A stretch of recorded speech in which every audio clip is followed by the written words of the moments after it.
So into here, I use plain flour and strong bread flour. I find that gives a really, really nice textured pastry. Look how absolutely organised this is. I'd love to take responsibility. Very organised. See, baking would be great, wouldn't it, if everything was all done. But you've done all this and brought it all with you, which is very, very organised. So, yeah, of course I did it all. Did you? So dried sage into my pastry. Okay, now this is my little tip. Okay. So cold, which is quite ironic because it's rather warm up here. It's difficult to make pastry in warm weather, right? Yeah, it really is. What we want is this been chilled, okay? And all we're going to do is we're going to grate the butter into our flour. And as I said, it should be really, really cold, ideally frozen, okay? And this gives you a really, really nice flaky pastry. So if it goes wrong, if you're ever baking or cooking, it goes wrong, just blame the weather. So cold water, ideally ice cold water.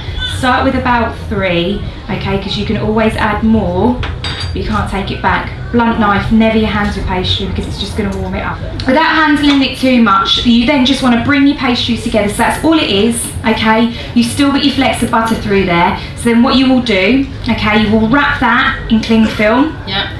Okay. And it can be wrapped. I'll pop this over here, and then that just goes in the fridge for about half an hour. Mushroom, bacon, onion, and then black pudding. Love black pudding. It's just use your hands with sausage meat because it's great to get your hands in and give your sausage a good squeeze. All right. So you just want to roughly chop these. They then go into sausage meat. So into that goes some chopped streaky bacon. Look, it's so organised. So they didn't want to bear the pain of me having to chop everything. Some onions, again, ready chopped. Oh, nice. They're nice, finely chopped. They're really good, aren't they? Those fairies are good. They are so, so good. Fresh sage, again, chopped up. Someone definitely didn't watch. Smoked paprika, which is like my favourite thing at the moment. I put it in everything from chilies to bolognese to shepherd's pies, things like that. And I think it just brings it all together. And then garlic. Now, the garlic is ready chopped because I cannot bear chopping garlic. Anyone else find it really annoying? So I buy the ready chopped stuff. Just squeeze it all together. Squeeze it all together. Okay. Get your hands in there. Get your hands in there. This is not time for a wooden spoon, is it? No, because it just doesn't bind it. No. It just does not bind it enough. I mean, some people put like an egg yolk or something like that in. I don't think you need it. You've got that little bit of fat from your pork meat or your sausage meat. Try and get a fairly decent quality. Have a look on the back. Make sure it doesn't contain sort of too much rusk or anything like that because you want sort of a good meat content. Your little bit of streaky bacon adds a really, really nice sort of that smokiness and that fat as well. So you can pop that in the fridge. So anyway, what I'm doing is rolling out this pastry. And you're rolling it out quite thin, right? Yeah.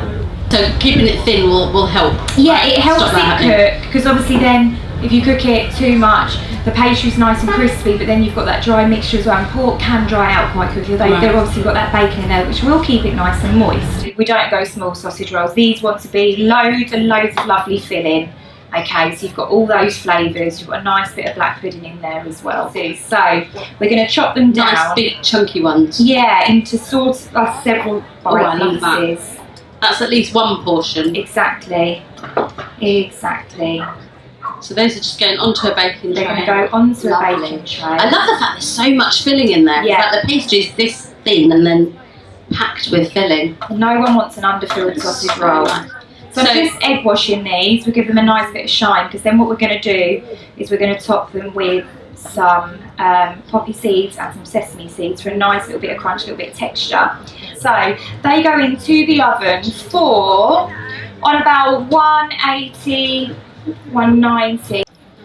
So you can see the pastry is all flaky as I'm actually butchering these. Looks really nice.